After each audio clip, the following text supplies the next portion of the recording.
Welcome to Movie Oubliette, the film review podcast for movies that most people have mercifully forgotten. I'm Dan. And I'm Conrad, and in each episode, we drag a forsaken film out of the oubliette, Discuss it and judge it to decide whether it should be set free or whether it should be thrown back and consigned to oblivion forever.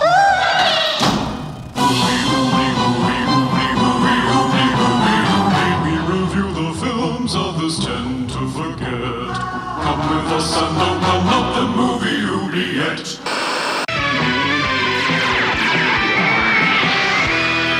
Childhood nostalgia! Hello, listeners. It's 2019, and you are listening to Movie Oubliette, the cross-hemisphere film review podcast, with me, Dan, with a golden tan down in Melbourne, Australia. And me, Conrad, pasty as ever in Cambridge, UK. So in this podcast, we cover fantastical films, so sci-fi, horror, and fantasy, because we love discovering portals to hell in our basement, being teleported to alien planets, and being whisked away to magical faraway lands on a flying sofa. How are you today, Conrad, in the year 2019? I'm very well, thank you. Yes, I've been enjoying 2019 so far. How about you? Yes. We recently made a trip to Adelaide, which is a very underrated city in Australia. I think everyone should go. It's very relaxed, fantastic food, and the weather was very hot, but good. We enjoyed it. Which is a switch from everywhere else in Australia at the moment. Yeah. The weather forecast is it's just hot, okay? So, Conrad, did you have a nice New Year's? I never do anything for New Year's. I'm really boring. I'm always in bed, which is... Yeah, I don't think I've seen the New Year in for a decade or so. And the only time that I used to be up was when my dog used to go crazy because they don't like the fireworks. Oh, yes. Yeah, but no, I was fast asleep when 2019 happened. How about you? It's definitely gotten more quiet in terms of my celebrations. I think I was actually working on a project up until about 11 o'clock. Wow. And then we watched the fireworks on the telly, and I don't know, we watched a movie, I think, and then we just went to bed. It wasn't anything too exciting, but it's all right. No. So we had a few late entries in our Ask Us Anything, which I thought we could do in our mailbag today. Yes. We had some questions from Amy Batalabasi. Hey, Amy. I'm not sure I'm pronouncing that right. She's a very successful short film director. And she asks, what horror movie did you see as a kid or teenager that really freaked you out? Now, I know that you didn't watch horror for a very long time, and I'm wondering if that's because there was some deeply scarring childhood experience that we could explore here. Well, it's incredibly embarrassing because I hated horror when I was a little kid. And so anything that was even remotely horror was terrifying to me. So my traumatizing horror movie when I was a kid was actually Ghostbusters 2. Wow. Which is not traumatizing at all. But that character, that painting guy, was horrifying to me. And just the idea of that pink ooze just being everywhere. Oh, Yeah. I had nightmares for weeks. That was my traumatizing movie. Not even a horror movie, really. Oh, I don't actually remember being traumatized by anything particularly as a kid. And I was exposed to an awful lot of 18-rated movies. I watched The Terminator fairly young. I mean, I wasn't in double digits when I saw that for the first time. Right. And Alien, and that was 18-rated. I mean, I just remember being really badly traumatized by things in children's films, actually. Right. And I think that's something that may come up in our discussion today. But I'm working on a video essay about The Never-Ending Story, and I remember just how much the death of Artax the horse absolutely scarred me to the bone. I was so horrified by that. And I saw the first Ghostbusters in the cinema, and the librarian lady at the beginning of Ghostbusters. Yes. That featured in my nightmares for a while. But I don't remember seeing a horror movie as such that traumatized me. The last time I remember being traumatized by a horror movie actually was the Japanese movie The Ring. Yes. Ringu. I remember it because it premiered here on Channel 4 on TV, and there's film critic Mark Kermode, and he did this intro and he said, this movie is terrifying. He talked about all the reasons why and sort of explained the whole J-horror phenomenon. And then he said, there is a scene right at the end of it that will scare the living shit out of you. And then the movie started. And I thought, okay, bring it on. I don't think so. I haven't been scared by a movie since I was 10. So do your worst. And it scared the shit out of me. And I had a television in my bedroom, and I was really not happy about it after that. No. Traumatizing experiences. I can understand that. Yeah, but I can't say that Kermode didn't warn me, but yes. But Mr. Kermode, actually, I should say, mentioned us in his podcast over the Christmas period. He did his top 10 worst films of the year. And when he was talking about The Nun, he mentioned that his favourite thing about The Nun was our joke about it, which is that it's full of jump scares that just go, quiet, quiet, nun. That was fun. So how about the film that we're looking at today? Will it be filled with jump scares? I don't think so, because today we're going to be doing a childhood nostalgia special. Childhood nostalgia. Oh. Let's go to the oubliette and find out what it is. Okay. Over by the oubliette. Oh, it's very quiet. Yeah, it's weird. All of the films have turned into ornaments. Maybe if I touch one of them and say oubliette. Worth a go. Oubliette! Whoa, that was an odd experience, wasn't it? Ah, yes, here it is. Wow. Okay, That worked. I'll just close the trapdoor. Okay. Okay, so the film that we have today, which is a childhood nostalgia special. Childhood nostalgia. We've both seen it, although you may not remember it, is the 1985 Disney fantasy film Return to Oz, directed by Walter Murch and starring Farrah Bulk, I'm not sure how you pronounce that, Nicole Williamson, Jean Marsh, and Piper Laurie. Ooh. Jean Marsh, she was in Willow, wasn't she? She was, yes. So Jean Marsh was playing an evil witch hell-bent on world domination in Willow, and for a switch, in Return to Oz, she's playing an evil princess. I'm not sure she's hell-bent on world domination. She's just a bit vain. But So, Conrad, what is the plot for this film?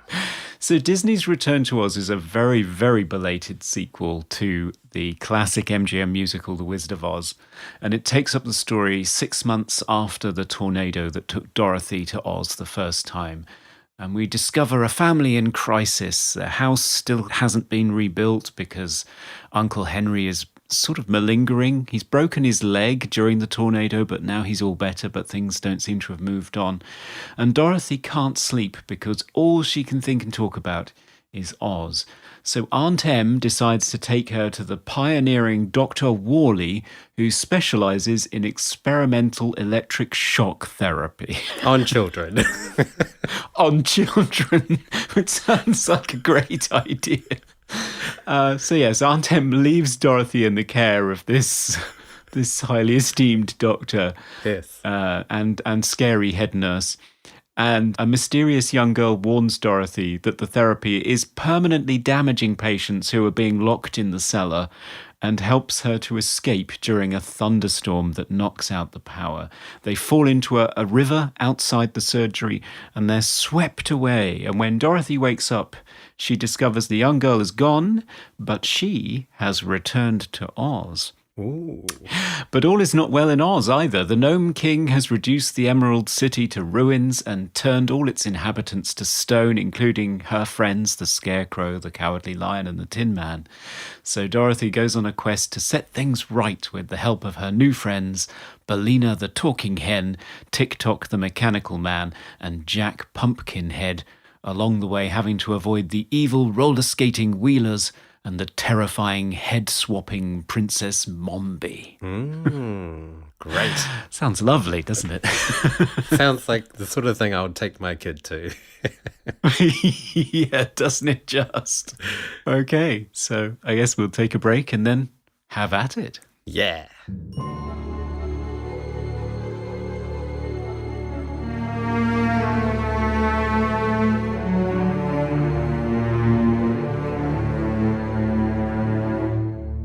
Okay, we are back to talk about Return to Oz, the 1985 sequel to Wizard of Oz. Conrad, you've seen this before, and I apparently had, but don't remember anything. I remember one scene from this entire film, and it was almost the last scene before Dorothy goes back to Kansas, and the Ozma character goes through the mirror. Ah, yes. That is the only scene I remember in the entire film. Well, this is a film that I've seen many times. So this is one of my, I think I've mentioned it before, I used to have a collection of films that I used to watch on a Sunday evening before going back to school. Ah, And yes. not surprisingly, all of them featured children around about the age of 10 going into a fantasy world and staying there in many cases because it's a damn sight better than going to school and being bullied. So yeah, I used to watch these sorts of films all the time on a Sunday, and Return to Oz was one that I really liked. It's surprisingly difficult to get hold of. It's only recently been pressed to Blu-ray by Disney. And even then, it was part of the Disney Movie Club. And it wasn't on DVD for a very long time. And actually, it was released by a company called Anchor Bay, which licensed a few films from Disney. Oh, yes. On the proviso that they remove Disney's name and brand. It's not on the packaging, and Disney aren't mentioned at all. So it's almost like Yeah. they're ashamed of this movie. Yeah, normally Disney is just plastered everywhere when you watch a Disney film. So when I watched this for the second time, I guess, yeah, I didn't even realize it was a Disney film. And also they do mention that this film is not an actual sequel to the film Wizard of Oz that came out in the 30s, because there are a lot of things that they mention in this film that did not happen in the first film. No. So this was a lot more closely adapted from the books. Yes. From L. Frank Baum. So he wrote a whole series of Oz books, which I didn't know about. And this one's based on the second and the third one, The Marvelous Land of Oz and Ozma of Oz. Yes. Oz of Oz. Yes. Did each book have the word Oz in it? Oh, yeah, he knew his branding. He knew what he was doing. Yeah, so Marvelous Land of Oz was 1904 and Ozma of Oz is 1907. Right. Yeah, so it's both books sort of merged and several characters are sort of put together. Like Princess Mombi is a combination of two princesses. Yeah, it's not exactly a direct sequel, and I think it shocked people when it came out in a lot of ways, because I think people had such a strong image and a strong nostalgia for the 1939 musical. They were kind of expecting that again. Yes. And there are no song and dance numbers in this movie. No, it didn't really feel like the same. It was in the same world. I mean, even the fact that the extent of production value was a lot lower in this film than the original. It didn't seem as extravagant and huge and magical and musical. It felt quite kind of smaller and a lot of effects that were very obvious. Like lots of green screen scenes and lots of... I mean, I did love the claymation stuff that was in this. That I felt like that was definitely the the high point in terms of production and special effects for this film. Yeah, I mean, originally it was supposed to be shot all on location, but the budget was slashed Yeah. shortly before they went into production. So, because the Disney execs changed and the incoming ones didn't have the same faith in the project. So, it was kind of sad for Walter Murch, who'd nurtured this thing. I mean, he was a very well thought of editor, sound and picture editor, and he'd worked with Francis Ford Coppola and George Lucas on things like Apocalypse Now and Godfather Part 2. And this was meant to be his big directorial debut, and he wanted to bring Oz to the screen in a way that had never been seen before, hewing much closer to the original tone of the books with the darker elements and the satire that's in there. And it failed. I mean, it bombed big time in the box office. Yeah. And he went back to sound design and editing and worked on Anthony Minghella movies such as The English Patient and one of my favorite films, The Talented Mr. Ripley. Oh, love it. And yet I think the film has been reevaluated since then. And I think that's what we should do here. I mean, it's interesting you saying about the production value, because I actually think Wizard of Oz, which I rewatched in preparation for this, looks terribly cheap because it's all very, very cramped sets with very, very obvious painted backdrops. It looks like a filmed stage performance to me, which is fine. I've never particularly liked it, I have to be honest. Actively hate is probably a more close description. Right. I'm not a big musical fan, and I was watching the movie and thinking, God, we're stuck with the Munchkins singing forever. It's just one interminable song after another. But what are your thoughts? Yeah, I actually quite like it. I think it's Do you? I love the film. Everyone loves it. It's a stone cold classic. Yeah. I don't know. I think it's a great film because it was originally in black and white, wasn't it? It was coloured in post. No, I don't think so. I think Wasn't it's it? 3-strip Technicolor. And the moment when she goes from the sepia tone world of Kansas into the 3-strip Technicolor of Oz is actually a 3-strip Technicolor shot, but they painted the set in sepia tones.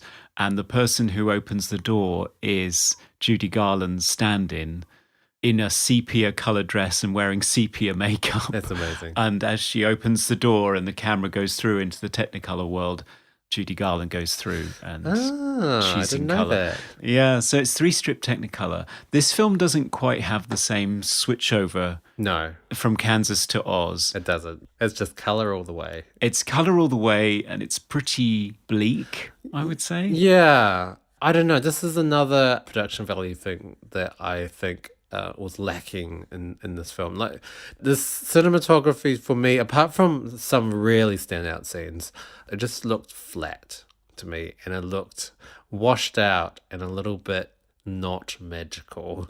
When she's wandering around Oz, it just didn't seem like Oz. I don't know. I felt in the original film, when she entered into this magical Oz world, I felt like we were in Oz. It was weird and everything was brightly colored and it was fantastical. But with this, it was just a bit sad. But I mean, I guess that's the whole point of the film. She goes to this world that has been taken over by the Gnome King. All the great colorful characters have been turned to stone. So it's reflecting that. But it seemed a little bit underwhelming when she woke up in Oz. Yes, it's not the bright, wonderful land of marvels that the original film presented. And I think that's one of the reasons why the film didn't end up being particularly successful. So the only time you get to see Oz in its full splendor is the last scene, which is oddly enough the one that you remember. Yeah. So the big parade through that beautiful mirrored palace. Yeah. I guess they didn't really do enough location filming. No. I mean, similar to the original film, like it felt like it was just all in a studio on a soundstage. Like you compare that to Willow, which is this huge, like expansive landscape of trees and beautiful mountains. And even though some of it was matte painted, it still looked amazing. And even in Lady Hawk, which we do not like that tremendously. Location-wise, it looked really great. There were some great scenes with the trees and the mist, and some great sort of shots on castles, on mountaintops. But this it just felt fake all the way. Very Yeah. fabricated and not great matte paintings. No, I mean, it's fairly opened out until she escapes Mombi's castle. I think that's a pretty damn impressive set, Mombi's castle. That castle of mirrors, it must have been a nightmare to film in. Just constantly, Yes. oh no, cruising shot again. Oh dear, we can see the cameraman. Oh dear, there's a cable. Like, that must have been so tremendously hard to get that right. Back when, you didn't have digital correction where you can, frame by frame delete a cameraman standing in shot. I loved that scene in the palace. I felt like all the scenes in this film that were inside, where they could control the lighting, looked amazing. Yeah. And that hallway with those disembodied heads was super creepy. If I had watched that if I'd remembered it as a child, I would have had nightmares from that. It's terrifying. It's probably one that a lot of kids remember. A lot of kids remember Princess Mombi. She wants to look pretty, and so she's found a way of doing it, which is to steal beautiful girls' heads. Yes. Sprinkle them with the powder of life and keep them in cabinets, and then she just sort of swaps heads. Yeah, like a pair of shoes. Yeah, exactly. But throughout, the voice is Jean Marsh, but she changes her voice subtly for each different iteration of her character, which I think is quite good. Ah, wow. That's amazing. I didn't realize Yeah, that. so she's speaking very softly when she first meets her because she's quite young. And then when she puts that fairly stern head on with the dark hair, she's pretty direct. Yeah. And then when you finally see her real head, which I feel sorry for Jean Marsh because that was billed as hideous. Yes. Which I don't think Jean Marsh is hideous, bless her. No. But yeah, she does have very sort of gruff and angry voice the whole time that she's got her original head on. Yeah, it's very low as well. There were some scenes where I thought, did they just get a guy to do that voice? It was so low. It's also worth mentioning as well that Jean Marsh plays Princess Mombi, but she is also, like in the original Wizard of Oz, there are some characters in the real world of Dorothy's Kansas world that are translated into the Oz world. So Jean Marsh playing the head nurse, is it, at the psychiatric ward? Yes. Also, I can't remember the actor's name, whoever played the head doctor at the psychiatric ward also plays the Gnome King. He does, yes, Nicole Williamson. Yeah, the thing that I find interesting about this is that in the original movie, I think it's 3 farm hands who end up being the Scarecrow and the Cowardly Lion and the Tin Man. Yes. And I think the witch is sort of like the town busybody. Whereas in this movie, it's only the antagonists. So there aren't corresponding figures from her friends in real life. You have the head nurse is Mombi, the Gnome King is Dr. Worley, the guy that's pushing the stretcher around the hospital with the squeaky wheels is the leader of the Wheelers. So it's all the antagonists, whereas all of her friends, you've got Bellina, the talking hen, who is actually a hen from her own farm, who strangely happens to be there, and I have no idea how she gets there because she didn't go to the hospital with her, so I don't know what's happening there. Who knows?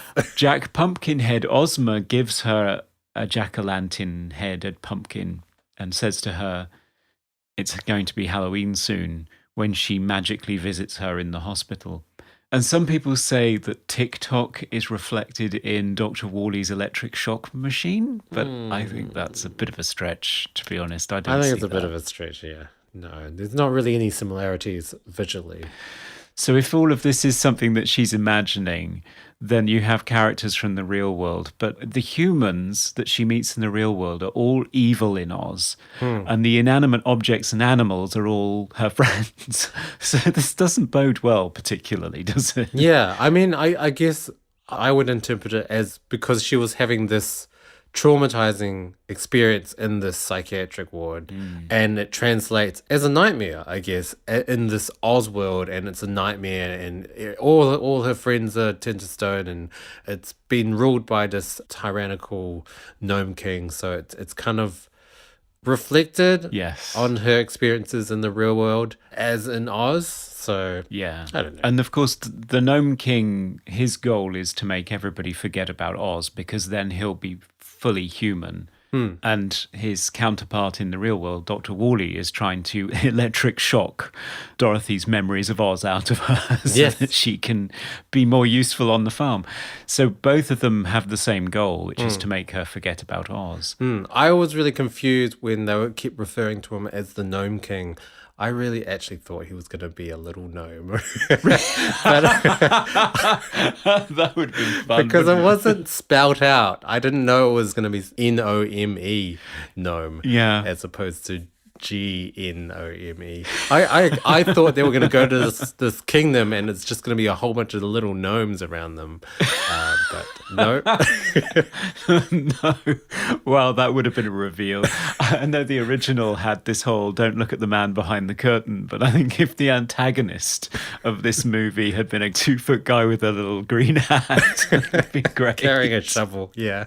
Yeah. Oh, wow. I mean, he could still be claymation, I guess. That would have Yeah. been cute. Yeah, I mean, I love the claymation. I love how they conveyed these kind of morphing Yeah. rock creatures that were done in claymation, and also how they did the Gnome King as well before he became more kind of human, and he was just this talking rock wall, talking mountain. Amazing. Yes. Really, really great claymation there. Yeah, it's beautiful work. It's by a guy called Will Vinton, who really is one of the big pioneers of claymation, along with Nick Park in the UK doing Wallace and Gromit. So Will Vinton, his studio produced their first animated feature, full length, The Adventures of Mark Twain, the same year. Oh, I love that. I've seen that. You've seen it? I haven't seen that one. It's dark. It's very dark. Is it? Yes. It's obviously a marriage made in heaven then. Yeah. But yeah, he was nominated for a special effects Oscar for his work on Return to Oz. And he lost control of his company in 2002, at which point its name was changed to Leica, Wow. the studio behind Coraline, Paranorman, The Box Trolls. I love Leica. Well, there you go. That's where it all comes from. It's all from Will Vinton. Wow. Coraline is one of my favorite animated movies. Oh, me too. I love that. I haven't even seen Kubo, and it's on Netflix. I have no excuse. I should watch it. It is good. I don't know. I think it's a little bit more family friendly. It's not as dark Okay. as even like Paranorman is surprisingly dark. It is, yeah. I much prefer that to Frankenweenie, the Tim Burton film that came out about the same time. Yeah. I love Paranorman. Me too. Yeah. Yeah, so the claymation is great. I love the way that it's integrated seamlessly. It's one of the few optical effects in the movie that really blends well.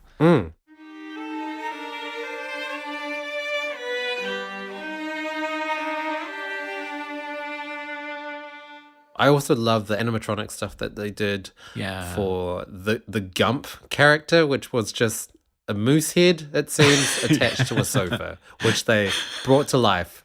A talking moose head sofa with palm frond wings. Yeah, he's a great concatenation that they put together to escape from Princess Mombi's attic. I also love Belina. The chicken. Yeah, because chickens, their movements are quite sort of herky-jerky anyway. Yes. The fact that the animatronics are quite jerky sort of works. And considering her size, I just imagine how complicated it must have been to get all of the workings into her and to hide it so seamlessly. Yeah.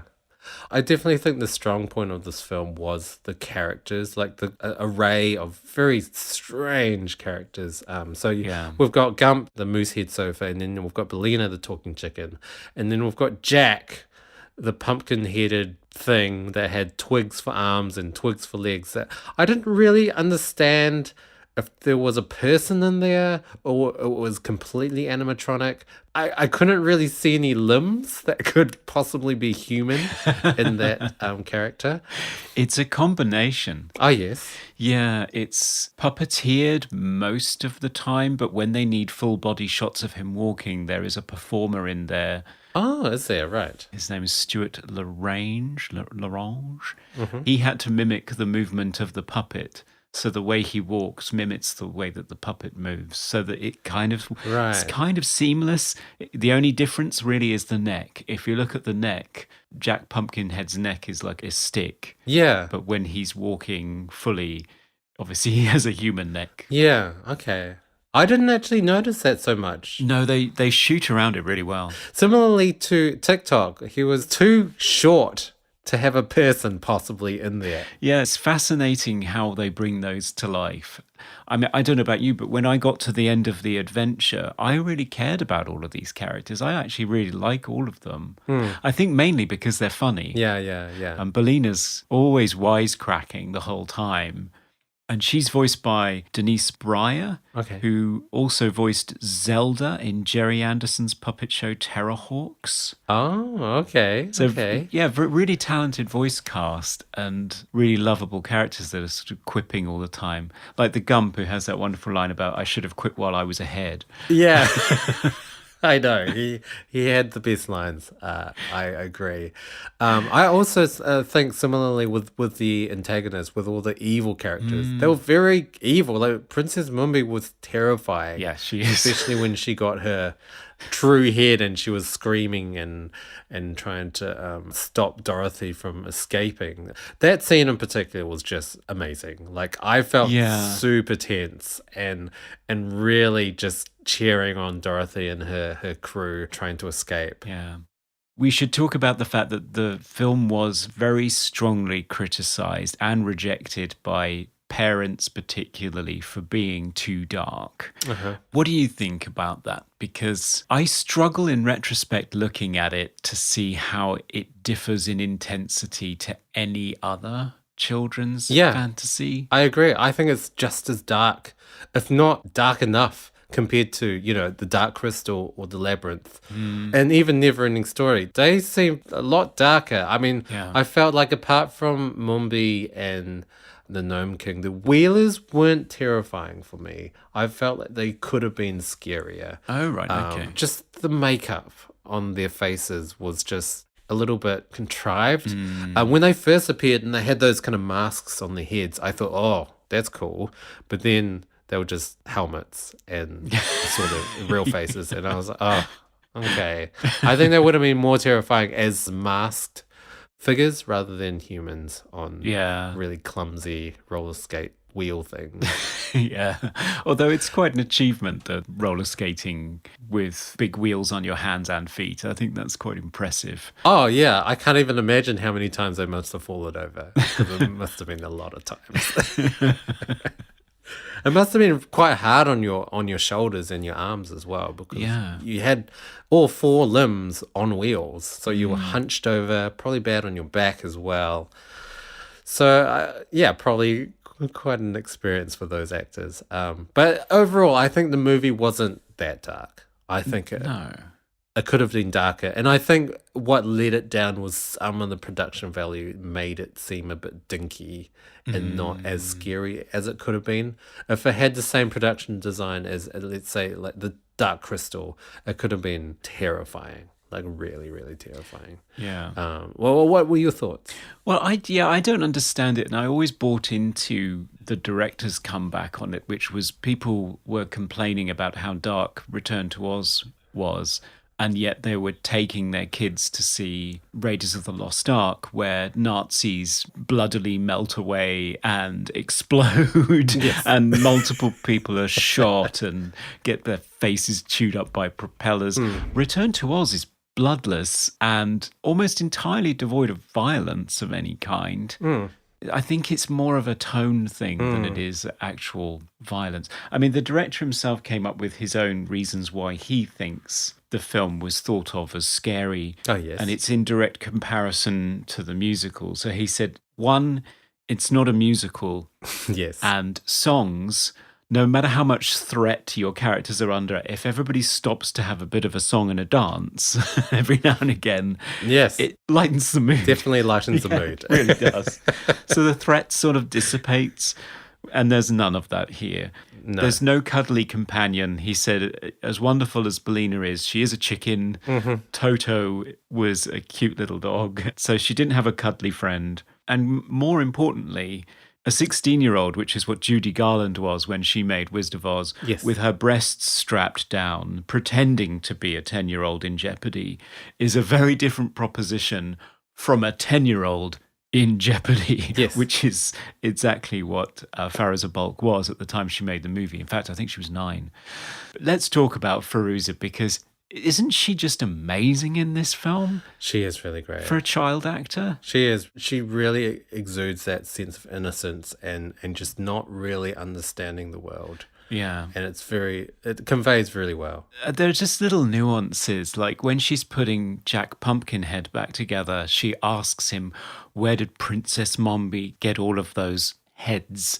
And she does this thing with her face as she says heads. She sort of involuntarily grimaces as she says it. And it's just little subtle things like that. You think she's 9 and she's doing all this stuff. It's really quite incredible. Yes. And I think that's the problem the film Yes. has, is that Fairuza Balk is just so lovable in this and so good and so clearly 9 years old that watching her being dragged upstairs by a woman who's hell-bent on cutting her head off at some point is a bit disturbing. Yeah, yeah. Even more so seeing her strapped down to a gurney about to be electrocuted. Oh, it's not I great. I couldn't believe what I was seeing. Like, It's so how is scary. how is this legal? I mean, even in this fictional world, why would they electrocute 9-year-olds? That's insane. And I think that's the thing that ultimately is the most terrifying thing about this film and turned parents off almost immediately. And surreptitiously scares kids too, because why does Aunt Em leave the child that she's looking after? Why does she leave them with these people? Yes. It's the ultimate betrayal of an adult. Kids are expecting their parents to look out for them at all times, and all of a sudden they're thrust into this situation. I mean, for me, I went through a childhood hospital overnight stay experience when I had my tonsils out. Me too. And I think it captures that perfectly. The whole being left alone for the very first time. Yeah. And Aunt Em actually says that. I've never left her out of my sight with strangers before. So that whole thing of being alone in this room waiting for this stretcher to come to take you away for an operation, they nailed that whole feeling. Yeah. It's a scary movie. It has to be said. It is a scary movie. It does have a lot of dark elements to it. And yeah, the emotion and the threat seems real. But yeah, I don't know. I think as a child, you're not going to notice production value. You're not going to notice No. that this is a green screen and this is animatronic and this is claymation. You're just going to see threat. Apart from the ending, I felt like there weren't any moments where they were safe. No, that's a good point. They were always being chased. There was always a threat. They were escaping a palace, and when they were escaping, they were on this flying sofa, and they were being chased by the wheelies. And then they arrive at the Gnome King, and then they're captured by the Gnome King. So, like, there wasn't any sense of, we've just got some time to spare and talk about our feelings or anything like that. It was constant. Yeah. Running away or trying to get somewhere. And I think also the fact that all of her friends in Oz didn't have human faces. No. There was a talking pumpkin, a moose head, a chicken, and a big brass teapot, really. Yeah. TikTok. So there wasn't any that kind of human element as in the original Wizard of Oz, where Tin Man's just a guy painted with silver. And the lion's just a guy dressed up as a lion, and Scarecrow's just, they're all obviously human. Yeah. So you have that sort of human element, but with this having pretty much inanimate objects as friends doesn't have the same warmth, No. I guess. No, you're right. And as wonderfully as the characters are all realised by the voice cast and the puppeteers, I mean, it's the puppeteering is all Henson Associates. Brian Henson is the voice of Jack Pumpkinhead. Oh, right. So as well done as all the characters are, you're right. They just don't have that relatable human element to them. I guess it's not something that you can really grasp emotionally. Yeah. Now it's time for random trivia. Dan, what have you got for us on Return to Oz that will amaze and inspire? Well, the piece of trivia I have is to do with TikTok. Just to describe to the listeners, he's a very spherical brass metal robot thing that has these kind of twiggy metal arms and a face. He doesn't have a mouth. He just has a moustache that wiggles around whenever he's talking. But he also has these stumpy legs that he walks on. And this character was actually manned by a very flexible gymnast. So this is described to me, and I still can't even imagine it. So it's a gymnast inside this big round spherical metal robot thing, and he's bent over backwards, I believe. Yeah. So that he's what? I don't understand the logistics of this. How can someone walk when they're bent over backwards in this huge metallic thing? Yeah, he's got his head in between his legs and he's looking at a screen that's upside down so that he can see from outside what he's doing. But yeah, he's walking backwards whilst bent over in a yoga position with his head in between his legs. What? Yeah, I know, it's just ridiculous. But the guy who did it, Michael Sundin, apparently really enjoyed it. Okay. Really got into it. So they had to time him. He was only allowed to be in there for 2.5 minutes. So they would actually screw the top on, say, "You ready to go?" and then action, and then they'd click a stopwatch. And at 2.5 minutes, they would stop, quickly take the top off, because it was airtight as well. Oh, right. So he's physically exerting himself in a yoga position backwards, with no fresh oxygen. Oh my God. But yeah, so think of that every time you see TikTok walking through a scene. Yeah. And that's just how amazing he looks. It's cool. So that's our trivia moment. Yes.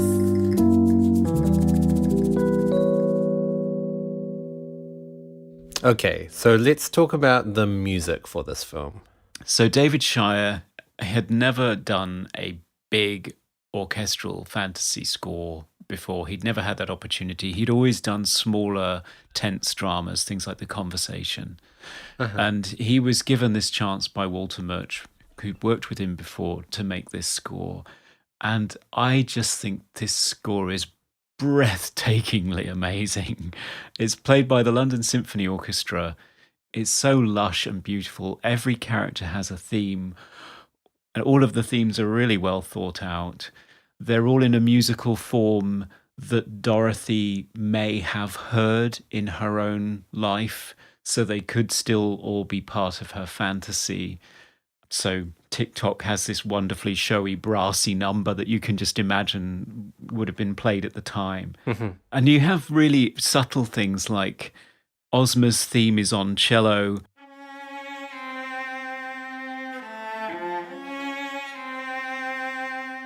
Dorothy's theme is on violin.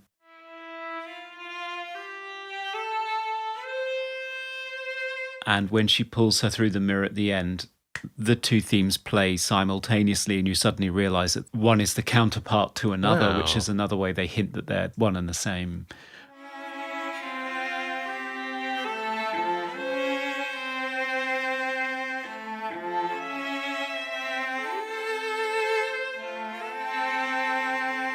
Which was really hard for David Shire to do. He composed Ozma's theme first, and he went through dozens of Dorothy themes before he came up with one that worked as a counterpoint without just being a counterpoint, was a melody in and of its own. Okay. And both of them are beautiful.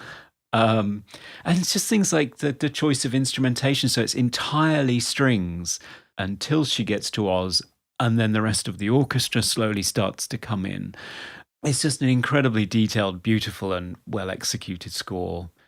and it's one of my personal favorites. So, yeah, I was just wondering whether it had the same effect on you or whether it's just me. Yeah, well, I think you've seen the film a lot more than I have, and obviously listened to the score a lot more.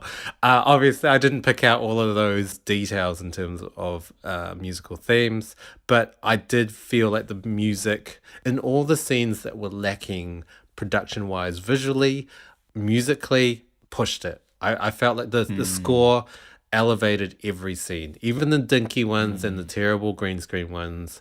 The music was amazing in every scene. In terms of what you should do as a composer in a film, I think this film should be studied by students. Yeah. Similarly, with the sound design, I thought the sound design was pretty good, but actually not as good as I thought it could have been. No. I think there were elements of it that were interesting. The fact that the wheelies in the real world were the orderlies wheeling around these stretcher beds, and they would make the squeaking noise, and that same squeaking noise was used when the wheelies in the Oz world were rolling around on their wheels. And I thought that was something I don't think I'd ever heard done before, having a real world sonic element be translated into a fantasy world. Yeah. But in terms of all the other sounds, there was nothing that really stood out. Well, the scene where Dorothy is lying in the dark in the hospital waiting to be electrocuted, and you can hear muffled screams from the cellar. The thunder and lightning is striking outside that's cut the power, and the ticking of the machine that's been wound up behind her, Yes. slowly winding down. And it's like that for sort of quite some time in terms of tension and creating the world that she's in. I thought it's really good in places. There was such a lot of attention paid to the interface between music and sound design. So originally, Jack Pumpkinhead's theme was on clarinet, and Walter Murch, being the sound designer that he is, listened to it and said, that's going to clash with Brian Henson's voice. So they dropped it to bass clarinet. The infamous bass clarinet that pops up in every score. I do like it, though. Oh, it's great. I think bass clarinet and bassoon as well are amazing in scores, because they have an interesting tone to them, but the lower register. So they're great for kind of underscoring certain scenes and creating a sense of quirkiness. So I generally just think the sound design and the music is just the music particularly is incredible, and I think it's so sad that David Shire didn't get an opportunity to do another big score like this.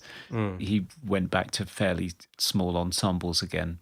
Okay. Most recently for David Fincher on Zodiac. Oh, okay, right.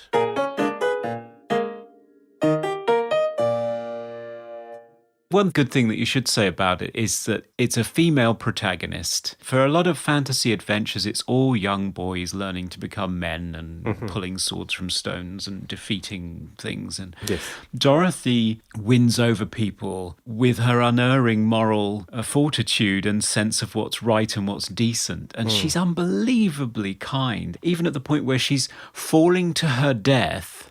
And Jack Pumpkinhead is saying, I'm sorry, because he feels responsible for the Gump falling to pieces midair. And she says, oh, don't worry, Jack, it can't be helped now. I mean, even her goal is not to get back to Kansas. No. Like in the first film. Her goal is to save the Scarecrow. Yes. Like she's completely selfless. Yeah. Although, it has to be said, she is responsible. The only reason the Gnome King was able to destroy the Emerald City and turn everyone to stone is because he got the ruby slippers. They fell off her feet on the way back to Kansas. Yes. So the ruby slippers are these sort of deus ex machina. They're the way that she restores everything back again at the end of the movie. But they're actually responsible for all of the problems to begin with. So just to clarify, the ruby slippers just grant whatever wish you desire. Yes, just 3 clicks of your heel and it's yours, which is problematic, isn't it? I also laughed quite a lot because the Gnome King was wearing the ruby slippers. So he's this big bearded rock guy wearing these very fabulous sparkling ruby slippers, and he keeps showing them off as well. It was, I don't know, an unintentionally funny scene. Yeah. Thematically, there's another thing I was going to touch on, which is there a message in here about colonialism? Oh, okay. So the Gnome King's big beef is the fact that the emeralds in the Emerald City did not belong to Emerald City. Yes. They were all his. His gnomes made them to worship him. And somebody dug down from above and just stole everything and took it away and then enriched their lives with it as a decorative thing.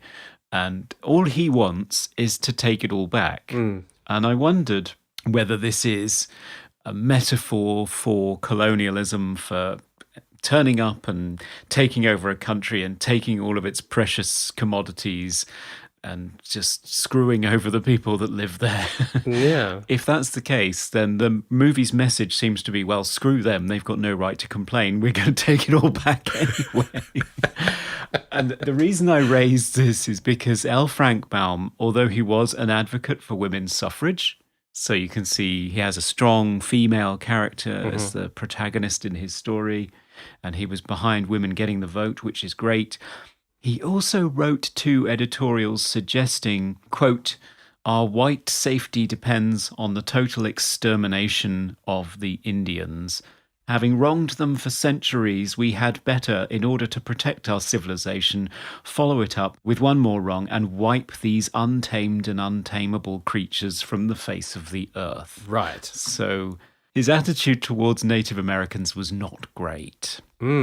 Interesting. Well, I mean, knowing that, yes, I think this is completely about colonialism. I don't know. I mean, there wasn't any sense of compromise. There wasn't, maybe you can have half the emeralds back. No, we just...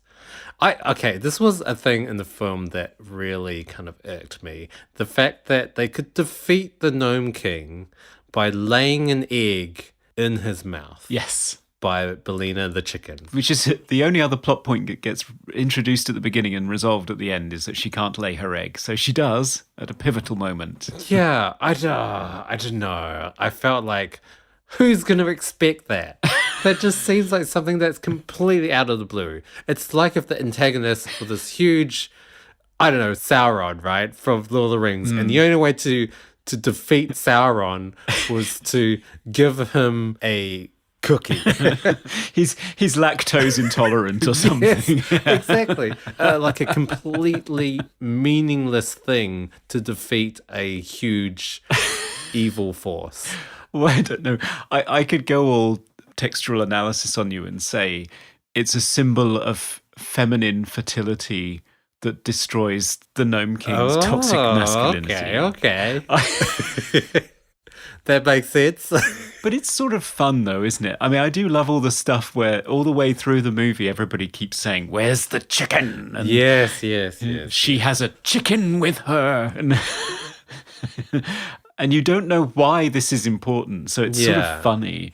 Yeah. I mean, I thought I completely missed the point, but I thought the chicken was Ozma. I thought she was just gonna, Oh, wow. you know, in fantasy fairy tales, you know, the creature is actually the princess, and she gets turned back, and then she defeats the evil bad guy. That could have worked. I thought that was going to happen, but no. It would have made a lot more sense than why the hell is Belina there all of a sudden? Yeah, I mean, I thought there was going to be something more, whether the chicken turns into some huge magical unicorn that defeats the Gnome King or something like that. Something a little bit more grandiose, but it was just too simple for my likings. Let's talk about the overriding message of this. Where are we going with this? Because you've got adults who are desperate to try and take her fantasy life away from her, even by electric shocking her. Yes. So she escapes into yet another fantastical adventure and finally comes to this conclusion where she says, "I wish I could be in both places at the same time," at which point the ruby slippers glow. And she pulls Ozma from the mirror where she's been imprisoned by Princess Mombi. So Ozma is the rightful heir to the throne. But there are lots of hints in the movie that Ozma and Dorothy are actually one and the same. That Ozma represents the Oz avatar for Dorothy, which is why at the end of the movie, she can be in both places at the same time because Ozma is still there and she can occasionally gaze into the mirror on her dresser and see Ozma with the chicken and know that all is well. So I don't know. Is that a happy ending? Yeah. Is that good? I mean, don't know. if you interpret it that way, if you take everything at kind of face value, does that mean that this movie, the moral of the story is Dorothy has to grow up in the real world, but she can dream about fantastical things when she's looking in the mirror in the privacy of her own room, but she has to grow up in the real world and be Dorothy in the real world. Is that what they're saying? You have to shove those fantastic ideas down and just keep them to yourselves. Suppress all of this and just think about it in your own private space. Yes. I think that's it, because the problems that are launched at the beginning of the film are Dorothy can't sleep and she's useless on the farm. Yes. She's no use to Aunt Em. Yes. You kind of feel like that's the only reason Aunt Em takes her to be electric shocked Yes. is because she's crap. Yes, yes. She's tired and useless. She's not in reality. She's dreaming about this fantastic land that no one believes in. But at the end, she represses that and does the work. She does what she's told. all good. and they rebuild their house and everyone's happy. And that's the end.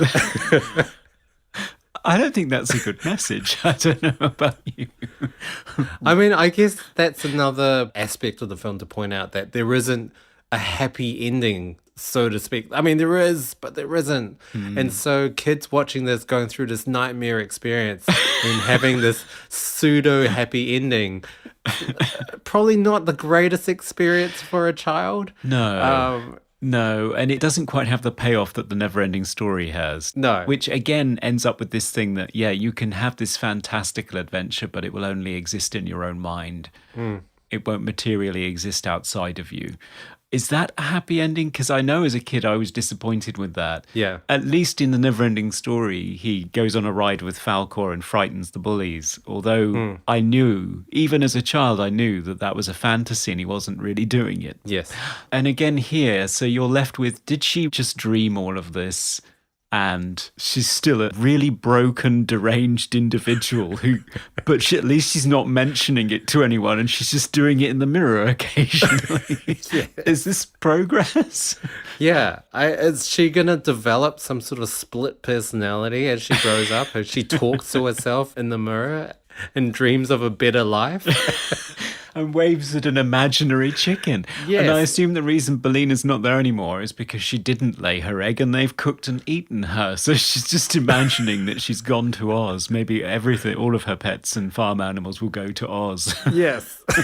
This is start crowding up her mirror. Right. Yes. So Oz is just a symbol for what? Mortality? Is that what you're saying? Quite possibly. Yeah. Coming to you live from the Movie Oubliette Theatre, it's the prestigious Mobley Awards. Yes, it's that time where we give awards to our favourite or least favourite parts of the film in a number of completely pointless categories. Starting off, as always, with favourite quote. Dan, what was your favourite quote? I did really like Gump, the talking moosehead sofa. It's not a hugely memorable quote, but I found it quite funny. They just plummeted down on this mountain from Gump falling apart, and they've all just landed on this mountain. And then Gump just says, "That was an odd experience, wasn't it?" But he's a talking moose head attached to a sofa. I don't know. I think the whole movie was very odd, and to have the oddest character of all say that was an odd experience was just hilarious to me. But anyway, What was your favorite, Conrad?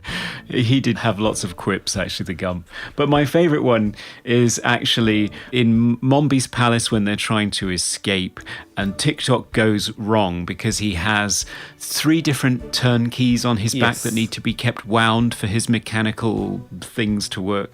And one of them is action, one of them is talking, and one of them is thinking.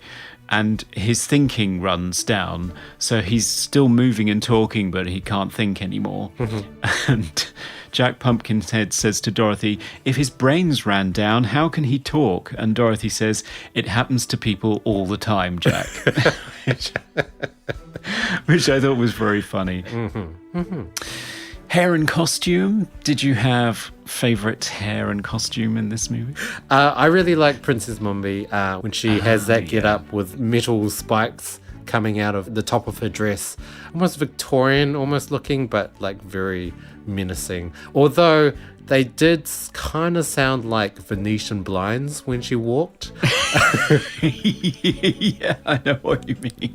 They obviously not made out of very sturdy metal. So that kind of took me out of the menacing aspect of her character. But I did like how they looked. Yeah, me too. That was my pick as well, because it's such an ornate dress and it has these sort of embroidered peacock eyes. So yeah, it says everything about her character, doesn't it? She's vain and showy, but she's also secretly quite prickly. So yeah, and dangerous. 80s. Was there a particularly 80s aspect to this movie, do you think? I spotted the blue lightning. Yeah. I mean, I guess the whole, the lots of claymation, just stop motion in general was a very prevalent 80s effect, I think. It had kind of peaked in the 80s. It got really good. I guess that. For me, I think it would be the Wheelers' costumes.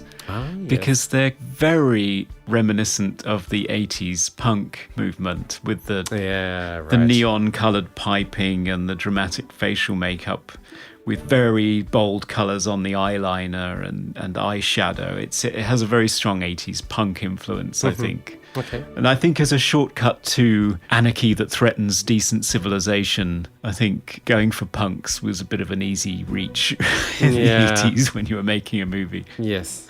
Favourite scene? Dan, did you have a favourite scene? I think I mentioned it before. The escape scene from Princess Mombi's palace. Very tense. Very action-packed and suspenseful, especially the scene where Dorothy is trying to retrieve the powder of life concoction, which is situated right next to Mombi's real head. She's opened the door to it and she's reaching for it, and it's a very, very tense moment. Yeah, mine is the same, and it's one of my favourite movie moments of all time. Actually, is. The moment when she knocks that bottle over, Jean Marsh's eyes flick open and she growls, Dorothy Gale! Yeah. And the headless body of Mombi rises from the bed and all the heads all the way down the corridor, the disembodied heads start screaming. And David Shire erupts with the full might of the London Symphony Orchestra, and it just sends the hairs up on the back of my neck. Every time it happens, I just think it's the perfect combination of direction, performance, lighting, set design, special effects, editing, everything. It's just perfect. I love that scene. It probably frightened a number of children to death at the time. I can only imagine. Is there a cliche, a fantasy cliche in this movie? The one I've gotten written down is so the scene where Dorothy has to pick the ornament that is the scarecrow. I don't know, that seems like a very popular scene to have in a fantasy film, and a decision scene. Choose this or this. Also in Indiana Jones. Yeah, Last Crusade with the Holy Grail, yeah. In general, in any adventure movie, there's always kind of a scene where you have to make a decision, and it always seems like an impossible decision. And when she gets it right, actually, when she does find the emerald, it's like, well, that's a given. An emerald? Yeah. A giant emerald crystal. It's not the best disguise the Gnome King could have picked, is it really?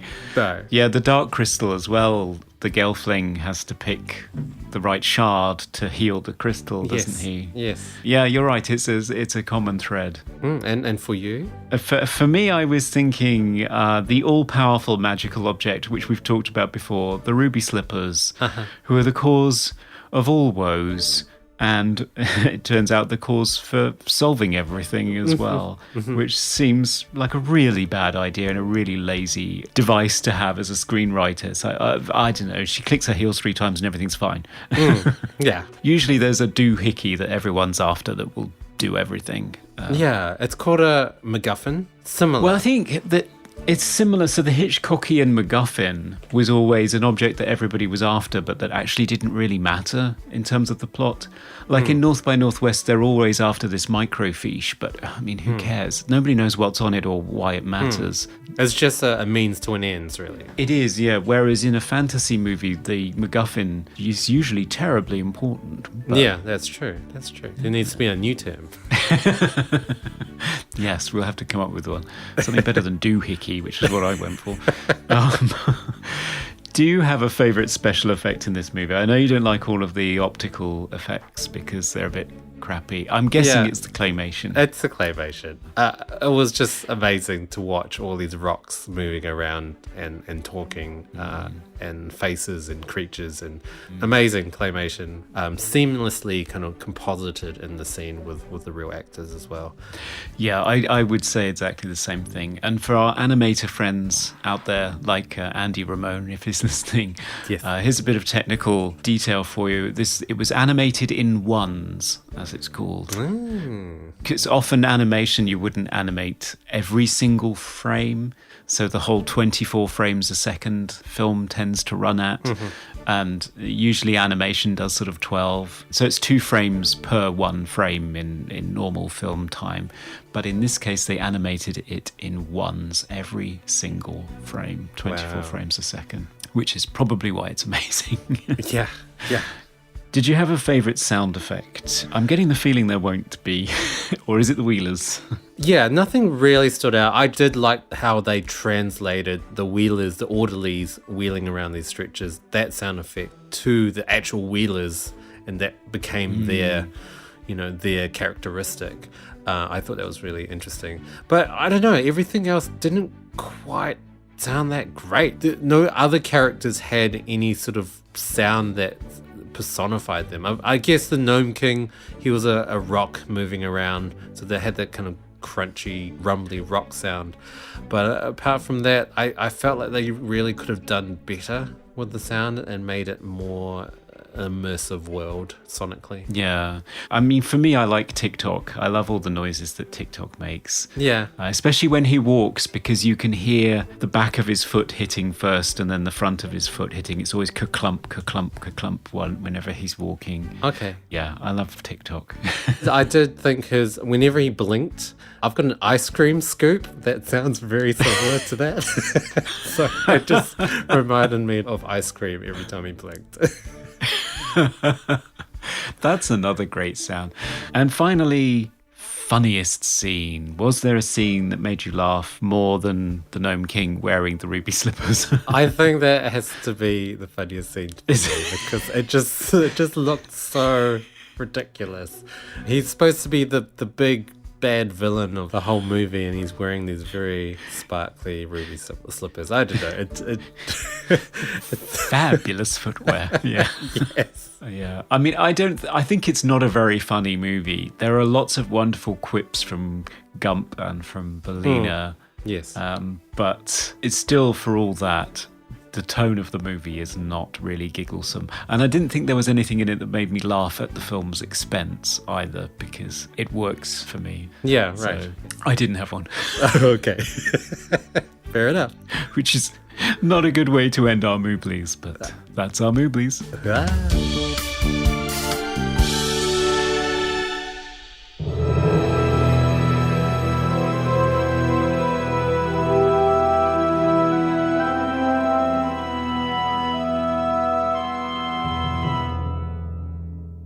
And we're back after another thrilling journey through childhood nostalgia.